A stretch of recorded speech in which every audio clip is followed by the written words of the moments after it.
This is Tim Beck, head coach of Coastal Carolina Chanticleers. Shout out to the Fun Belt podcast. Start that video.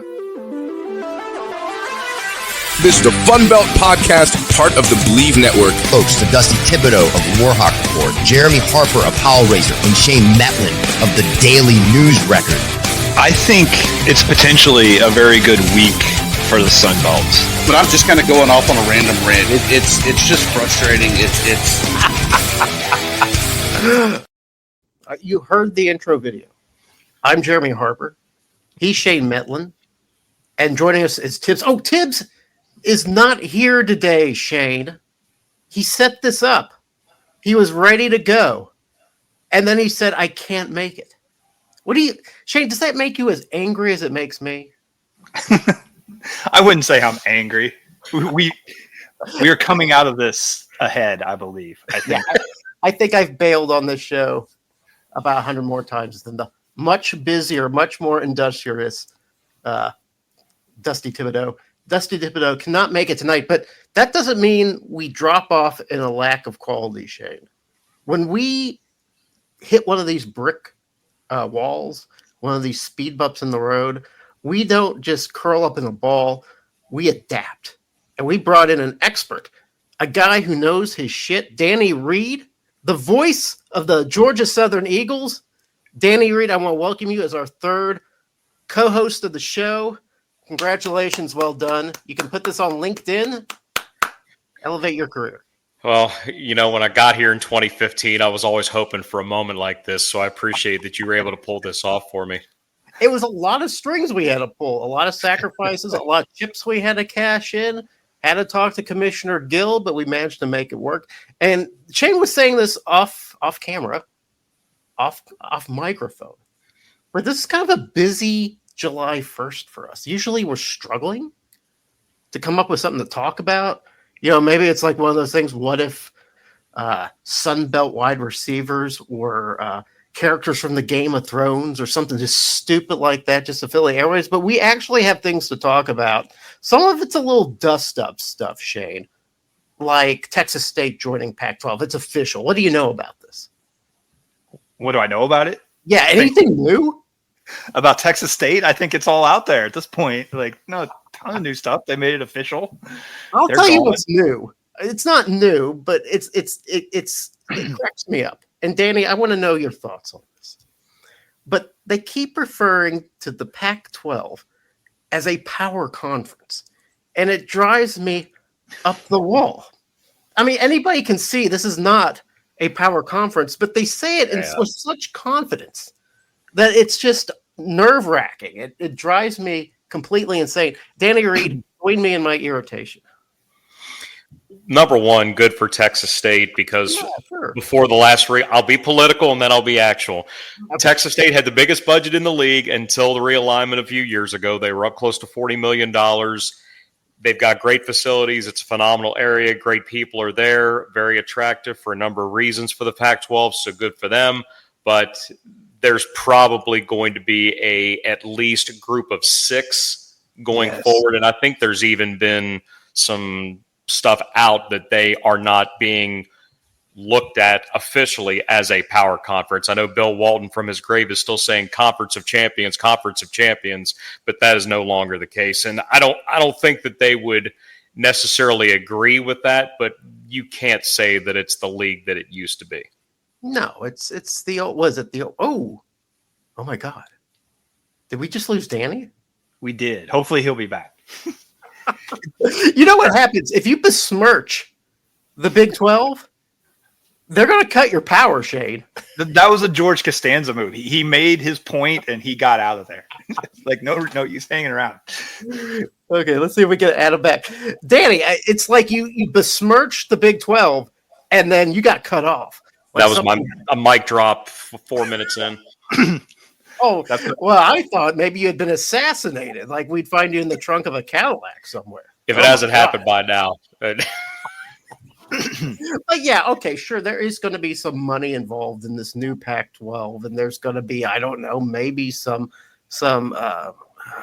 power involved with Washington State and Oregon State and possibly Boise State having a few saves, but still just a regular cast of old group of 5 guys and some malcontents left over from the struggle. So it just kind of, you just have to laugh at it a little bit, because it's a little annoying to think that Texas State is just jumping into a power conference. They're not. But you're right, Danny. Good for them. They were an outlier in the Sun Belt. The Sun Belt now has a opportunity here to sort of tighten up that footprint.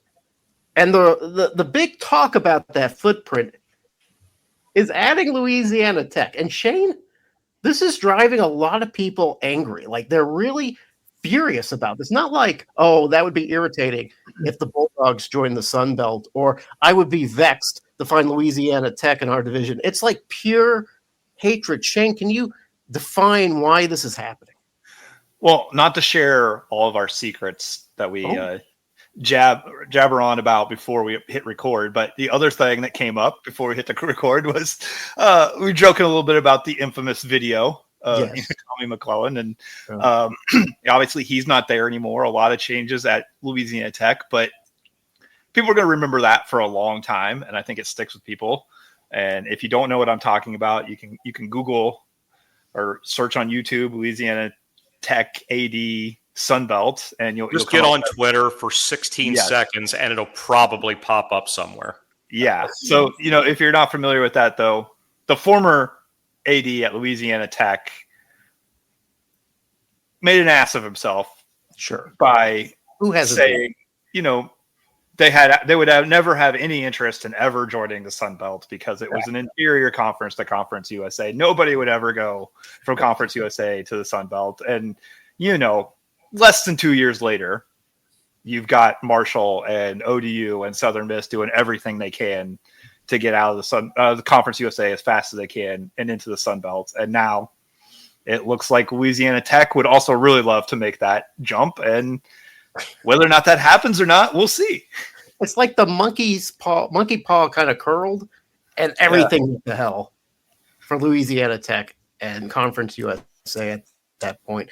But Danny, I know, like, if you talk to Arkansas State fans, for instance, like not younger guys like myself, but the old school guys, they cannot stand Louisiana Tech. I don't care. I find Louisiana Tech, I look at them, I see a school that has a little bit of money in terms of being in Louisiana. I mean, probably not a whole lot of cash, but they do okay for being in the state of Louisiana. They've had success, not as much as success as when they had Skip. What's his name? Skip Holtz. Thank you. Skip Holtz, Lou Holtz's son, out there winning some championships. They haven't really had that same string again, but they're still got that history. They got the fan base. They have the hatred. To me, that makes them a fine addition to the Sun Belt. But Danny, I've been hearing a lot of resistance from the teams out east not wanting Louisiana Tech. Is it just because of this video, or is there something else? Well, there's quite a few mitigating factors. The travel comes in, the automatic having to reconfigure the football conference schedule after this season. So how that's exactly going to work. And it's almost as if Louisiana Tech is being forced to serve a longer timeout for the way that they unceremoniously left the league before. And from what you said, everything that they're about with what the Sun Belt is about now, college towns, passionate fan bases, whether it's guided or misguided, that's not the point. They have that. But are people going to be able to move past what they decided to paint themselves as not all that long ago? That's a very interesting point. But Danny and Shane, I throw this to you because you're both creatures of the East. Would you rather have somebody like a Western Kentucky or an East Carolina in the mix? If East Carolina was a possibility, I think that's kind of a no-brainer. We're talking about a school that will fill up a 40,000 seat football stadium. And, if they're doing that, then, they've got, probably 100,000 fans that'll watch an ESPN Plus broadcast. They've been really good in baseball. Like, they would be a great fit. They're the college town fit that we talk about. It's just right now they could not afford to leave the AAC. So I think the question becomes is like, well, do you kind of wait around and see if, a Memphis or a Tulane or a Rice or South Florida leaves the AAC and that league suffers, and then maybe teams like ECU and UAB become available in a couple of years? Like, so do you wait and see, or do you just immediately add a Louisiana Tech or a Western Kentucky? I think that's the question that's kind of being debated right now. See, you're kind of playing 3-dimensional chess right now. Like, I'm like eager to grab anybody. I just got to get somebody, right? Who's there? Who's available? Danny, if you had your druthers, because we haven't gotten your opinion on that yet, Louisiana Tech notwithstanding, who would you think would be a valuable member? Or do you do like Shane's kind of suggesting here, is just sort of wait, see what seeps to the, or bubbles to the top? My gut tells me that the Pac-12 getting to 8 football teams is what they absolutely had to do. I don't think they're done. I think that over the next few years, maybe not even that long, there's going to be more and more that make this move, because they're going to look at, okay, this is what the SEC has already done. This is what the Big Ten has done. I think the Big 12 and the ACC are ultimately going to have to find a way. We lost Danny again. To build off what he's saying a little bit, though, where I think he's going with this is conference realignment in the Pac-12 is probably not done just because they've got the 8 minimum that they need. Yeah. That was real. I was on a really good train of thought too before my internet decided to cut on me. Shane filled in. I did my best. But you can tag back. You can tag in on that. Where I was getting with all that is I don't think we're anywhere near done with all this. I think the Pac-12 is going to add some. I think the Big 12 is going to add some potentially, whether that's from the MAC or whatever. But I think the AAC is probably going to be a casualty of all this. I think the Sun Belt can afford for maybe a year to stay at 13. Past that, you're getting a little iffy. I think you're going to have to look at a minimum of 14 by the time we get to fall of 27. But and to build off where he was going with that again, if you wait a year to go to 13, I don't think anybody wants to like have uneven divisions for an infinite amount of time. No. But you might be able to pull it off for a year, maybe 2. But by that point, you probably have a better sense what's happening elsewhere. You probably have a better sense if you eventually want to go to 16 instead of 14 and things like that. So I think, waiting a year makes a ton of sense. And how's this for some irony, Jeremy? I know you love irony. I love irony. There's been some talk here recently about who from Texas could join Texas State in the Pac-12 eventually. And some of that talk from the Austin Sports News or Journal or whatever it's called was maybe it would be Rice. I've heard this. Do you know who Rice's AD at the moment is? No, I have no idea. That's Mr. Tommy McClellan. Tommy McClellan. And how would that be for irony if Rice jumping to the Pac-12 is a reason to put off inviting Louisiana Tech to the Sun Belt? Well, I guess that would be, you need to explain that more to me because I don't know who you're talking about.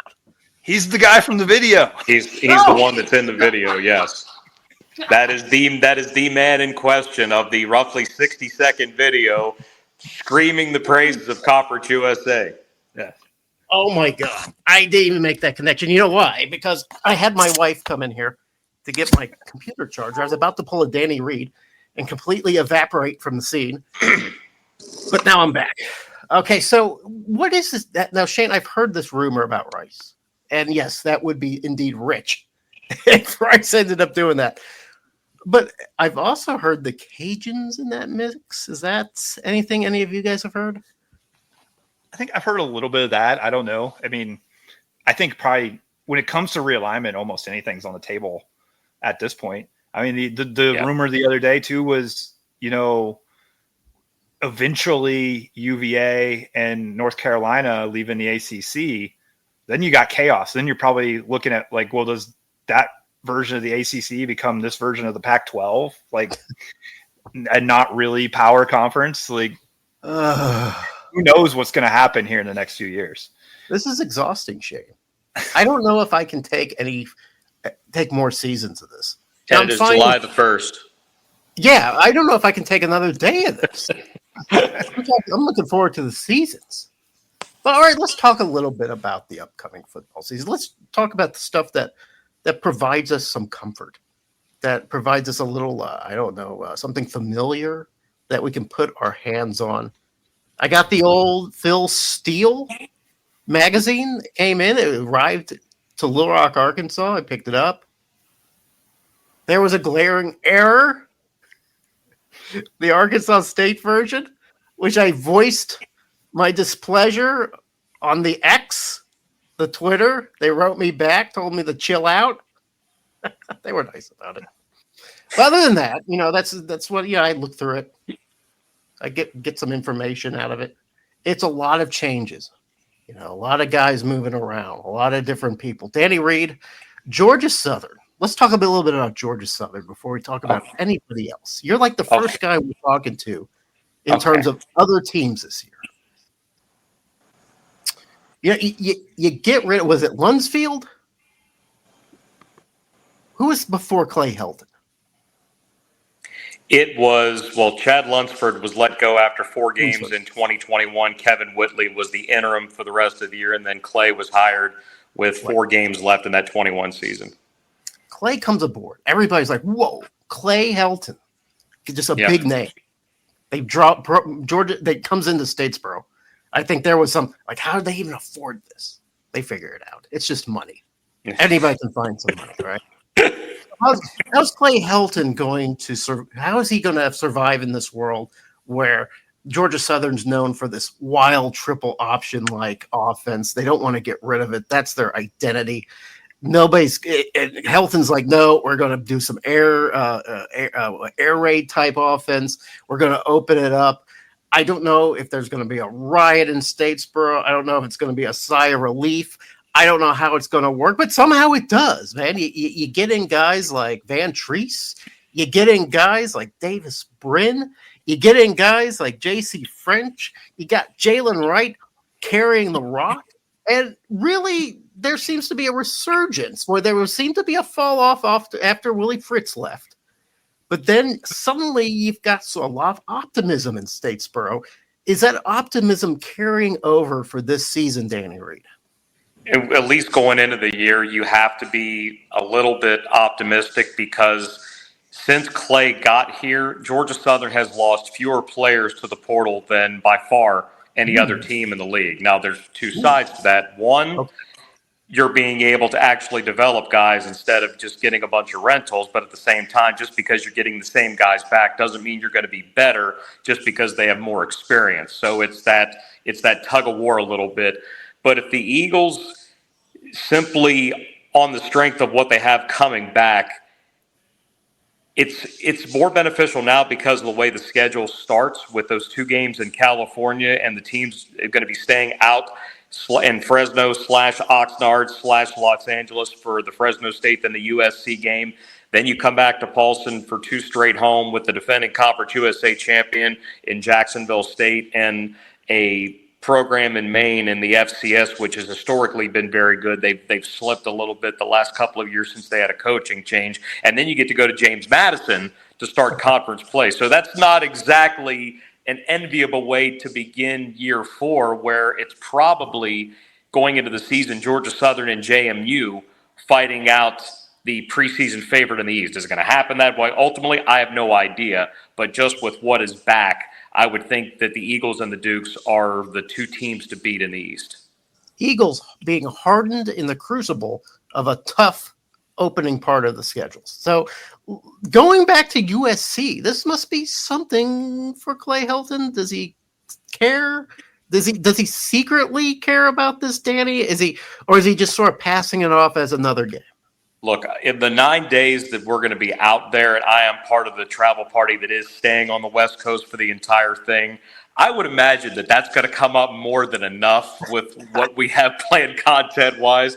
Well, Clay, you coached here for a few years. Yes, Danny. Yes, I did spend time in USC. What would you like to know about Los Angeles? What would you like to know about Will Ferrell and Snoop Dogg? What do y'all want to know about it? They're all in practice.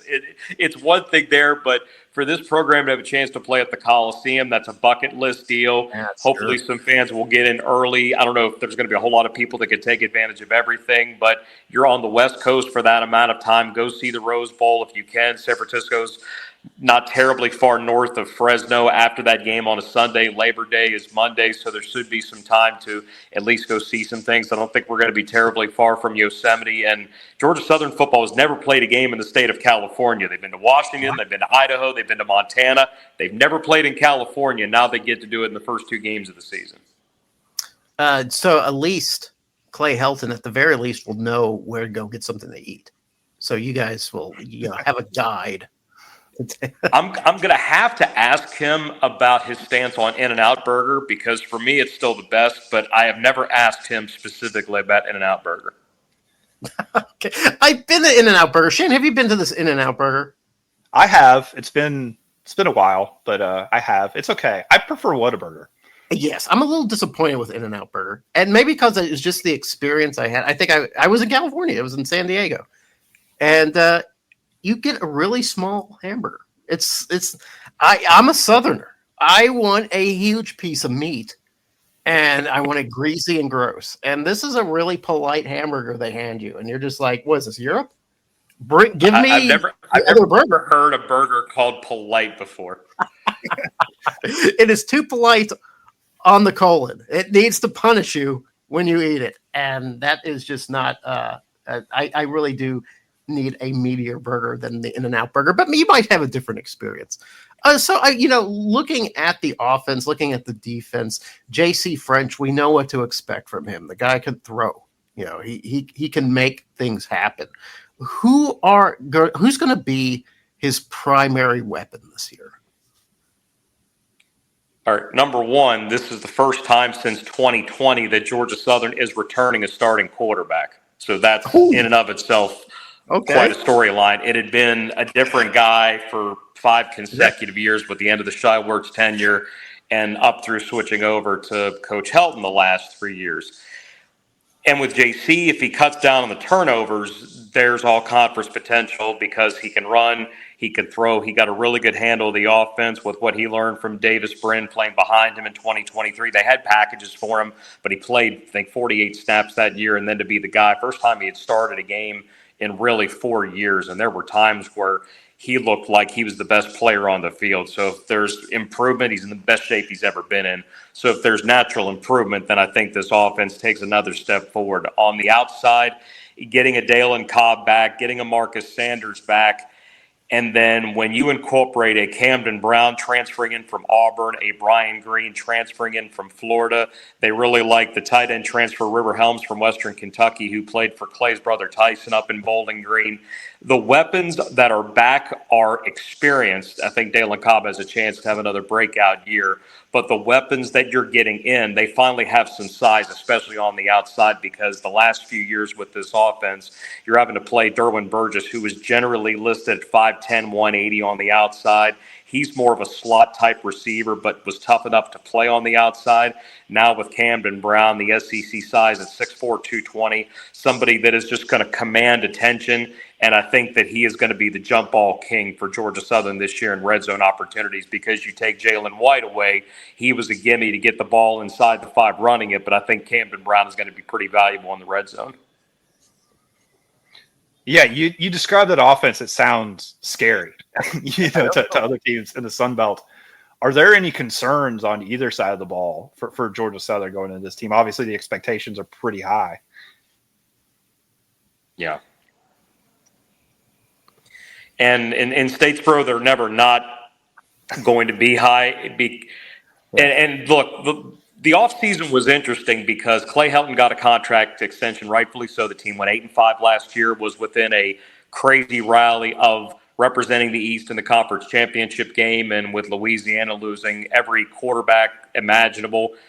it's probably reasonable to say that Georgia Southern could have gone to Cajun Field and won their first conference title in 10 years.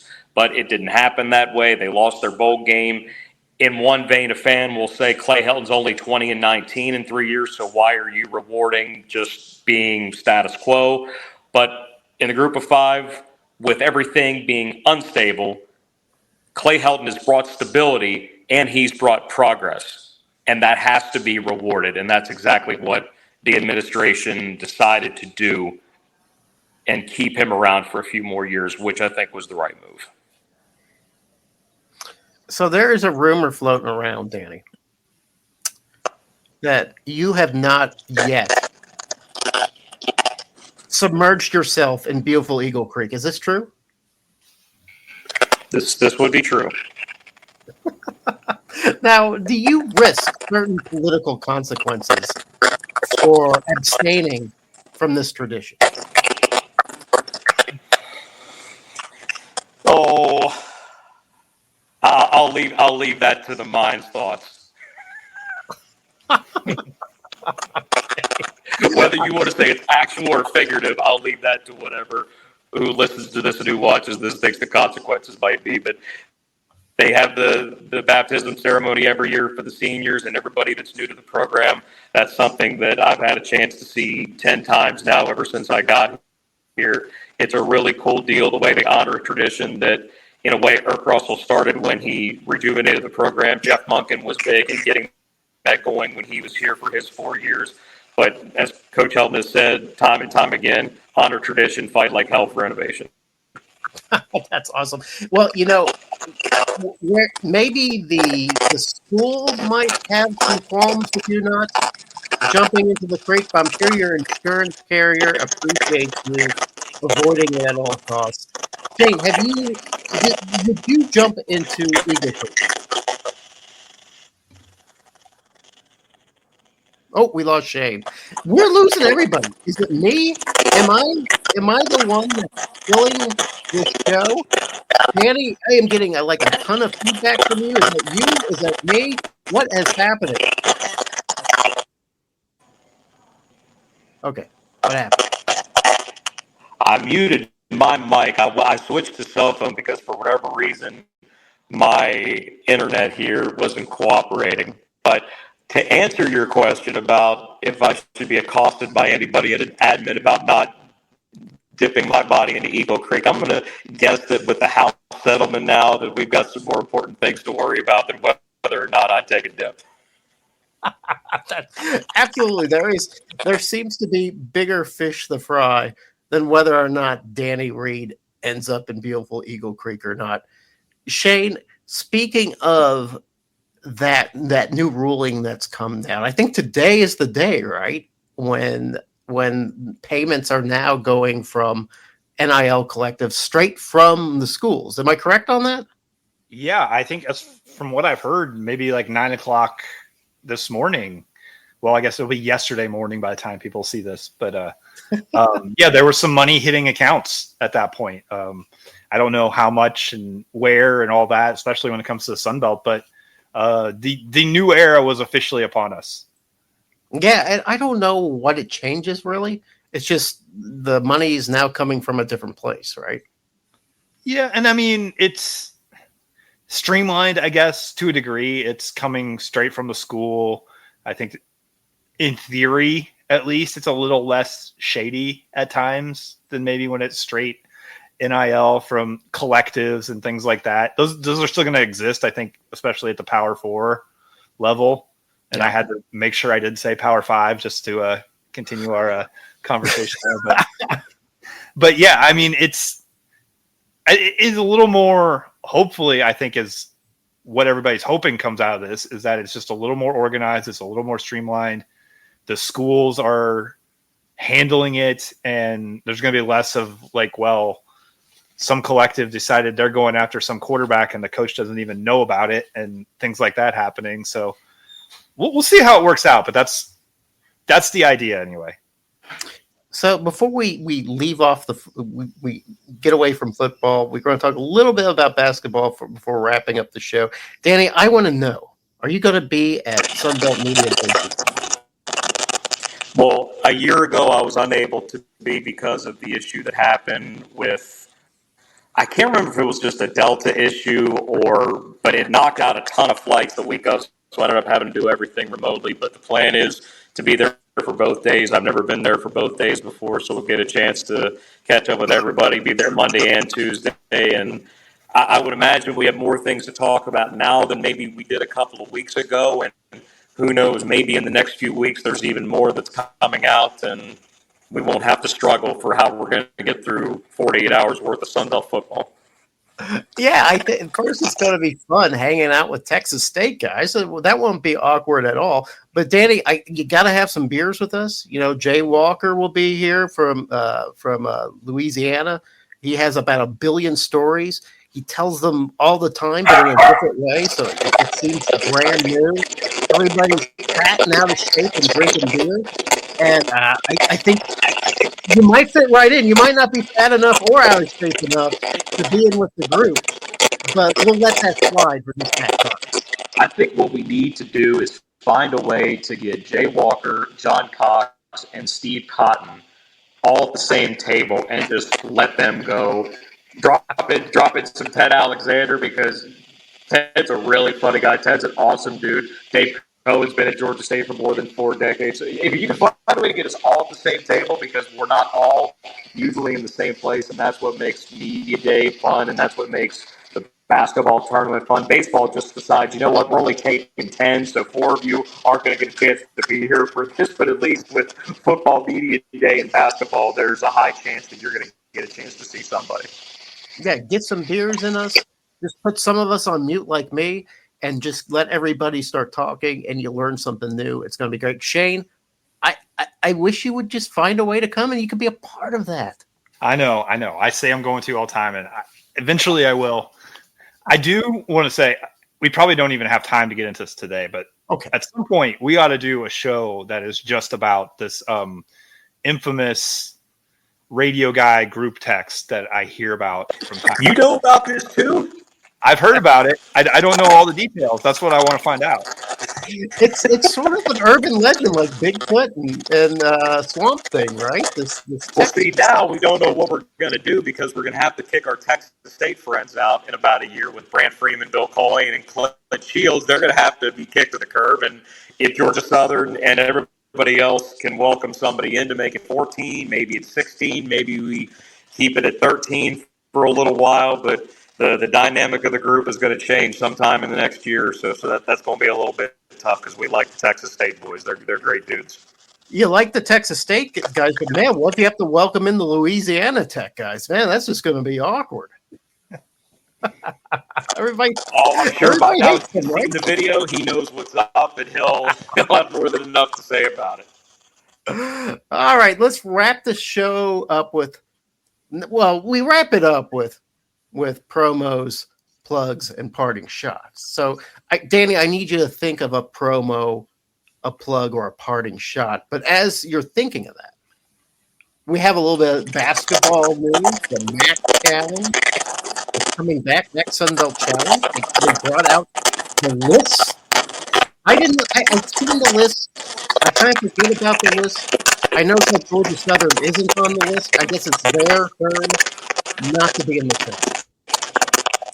Yeah, and initially it was Marshall not in it because they could play anybody in the MAC that they want to. They're close enough. They were already in the MAC for close to 10 years when they made the move up to the FBS anyway, but they're back in it. I think Coastal and ULM have skipped it already. So this is Georgia Southern's turn to not be involved with it, but I'll be more than happy to be an outside observer, especially in February when everybody else is worrying about a home game, and Georgia Southern can be kicking up its feet and getting ready for the start of baseball season the next weekend, I guess.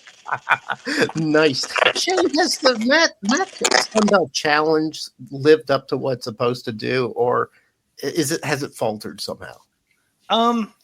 Yes and no. Okay. I think last year it ended up being sort of a waste of time. Yeah. Neither league had the teams that were really going to be into discussion, even for NIT, kind of getting your resume boosted there.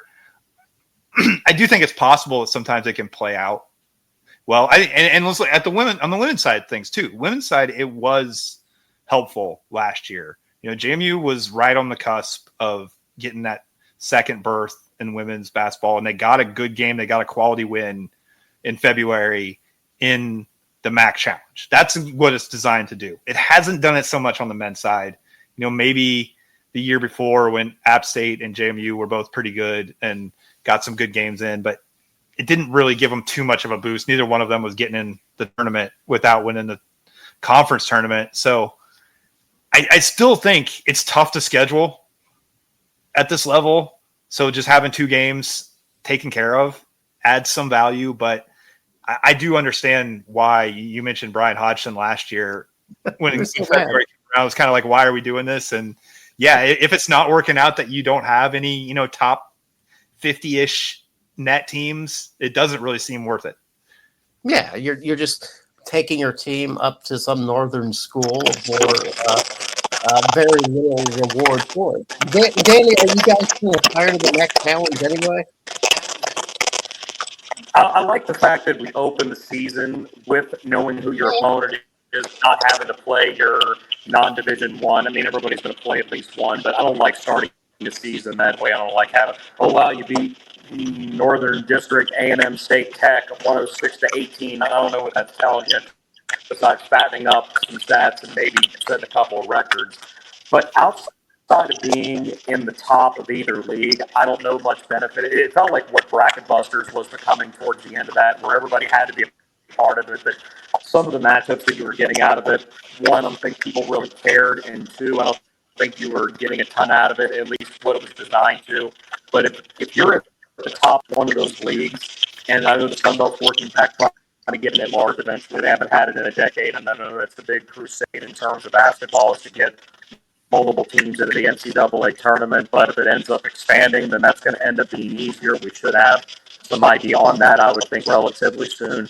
But whether it's the Sun Belt having to travel in February or the MAC having to travel in February, you're looking at 2 leagues that aren't going to find out who their opponent is until a month before, and realizing that hotel travel or likely a flight and likely a lot of hotels isn't going to be cheap that far out. So if you could find a way to not do it by net, maybe just say, okay, in November you're playing this team, in January or February you're playing this team, just take the net out of it. Do your best to find an estimate. Try not to have multiple matchups. Try not to say, well, you played Ball State last year, you played Northern Illinois, you can't, well, maybe not Northern Illinois, at least going into next year, but try not to have too much of a crossover back where you're seeing the same team multiple years. I think in theory it's nice to tie in 2 leagues, but geographically they're not that close together. It would almost make more sense for the Sun Belt to do it with the SoCon, the A-Sun to the Big South, just to make everything bus trips. But now with that up in the air that much more, especially with the A-Sun going its alliance, the UAC deal with the formerly known Black, I don't know if this is going to continue much longer. Yeah, that's some pretty good insight and vision from Danny. Danny Reed, voice of the Eagles, and this is the part of the show where we do parting shots, plugs, or promos. And Danny, because you're new, I'm going to let you go second. I'm going to go last. I'm going to let Shane go first. And Shane always has a crackerjack promo or a cool plug or a great parting shot. My God, we're in for a treat tonight. Shane, what do you have? Really just a plug this time. Yeah, I didn't come up with anything good, but you can, read my stuff, read about Sunbelt and JMU sports at dnronline.com/sports. I didn't come up with anything too good today, but I haven't done the plug in a while, even though I catch heat for it all the time. It's true. You have not done the plug in a while, and unfairly, you have been maligned for doing the plug, and you should be applauded for waiting this long to do the plug. Thank you, Shane, from your many, many hard weeks of coming up with great parting shots. This puts no pressure on Danny Reed at all. Let's hear it. All right, I'll take care of 2 birds with 1 stone, because just the other day I actually visited with Dusty for the Inside Eagle Nation podcast to get how the Fun Belt podcast became a thing. So for those faithful listeners of the Fun Belt podcast, you could listen to Inside Eagle Nation and hear Dusty Thibodeau on July 16th. And we'll have a little bit of a media day primer. He gives his picks for East and West, how he sees football season. Also, we had a little bit of basketball talk, but really how you guys got together and figured out why this was important because of what the league has done nationally. It has clamored for more coverage, and why something like this shows that the league has really done a lot good in the last 5 years. Awesome. You know what? It's almost like Dusty Thibodeau made a guest appearance on his own show. I really thank you for bringing Dusty into the fold here tonight for this show. So the reason why I want you guys to both do your plugs, promos, and parting shots first is because I've been thinking of one while you guys have been doing. This is another case of where I don't do my homework. And I don't know if that's evident during the meat of the show, but here at the end of the show, it is clearly evident that I've not done my homework. I do not have a plug or a promo, but I will tell you this. Shane, have you seen the movie From Dusk Till Dawn? Yeah, it's been a while, but yes. Yeah, and you remember the premise, right? Can you explain it to me? Like, if from your memory of the movie, what was it about?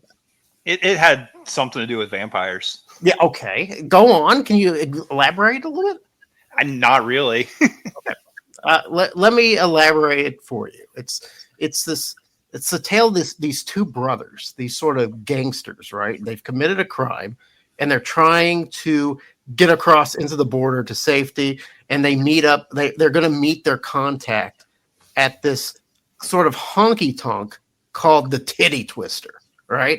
It's like where truckers hang out, and they're strippers and gangsters like themselves and a bunch of like foul characters. And then suddenly, as it turns out, it's also run by vampires, and they are the ones that kind of kill all the truckers all the time and make off with their goods. And it's sort of surprise, right? Oh my God, this is a vampire movie. Where did this come from? A couple nights ago, I watched another movie that was very similar to this, Shane. Sinners. Have you heard about this movie? Yes, I have. Have you watched this movie? I haven't seen it yet. If you've seen From Dusk Until Dawn, you have seen Sinners. But I will tell you this.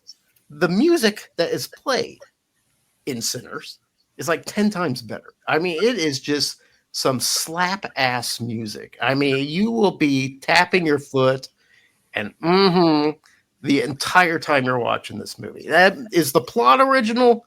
Not necessarily. Are the performances pretty good? They're okay. Are the characters well developed? Absolutely not. But it's worth just watching it for the music. Go ahead and catch Sinners. I think it's on several media platforms now. It'll probably be playing free on HBO. Go check it out. Guys, I want to thank Shane Metlin for always being here, providing that what would you call it, that sort of veneer of respectability to the show, that journalistic integrity that we can't bring ourselves. I want to thank the silky pipes of Danny Reed, who, thank God, we're going to see in New Orleans, right? I'm planning on being there. I got everything booked. I just need the airline to cooperate this year. All right, we're going to pull out some more strings. We already pulled some strings to get you on this show. So we're going to pull a few additional strings to get you back to media days in New Orleans. The media days that Shane continues to eschew. The media days that Shane Metlin ignores because of some sort of East Coast snobbery is the only reason why I can think that you wouldn't cover. Well, see, him and Dave need to have their entry into the 2-on-2 basketball tournament that we haven't started yet. Oh, is that in the plans? Is that in the No. Because that would be great. A bunch of out-of-state He's got good size. He's in great shape. My name's Jeremy Harper. You're Danny Reed. You're Kane Metlin. Thanks for coming to the show. We'll see you next week. God.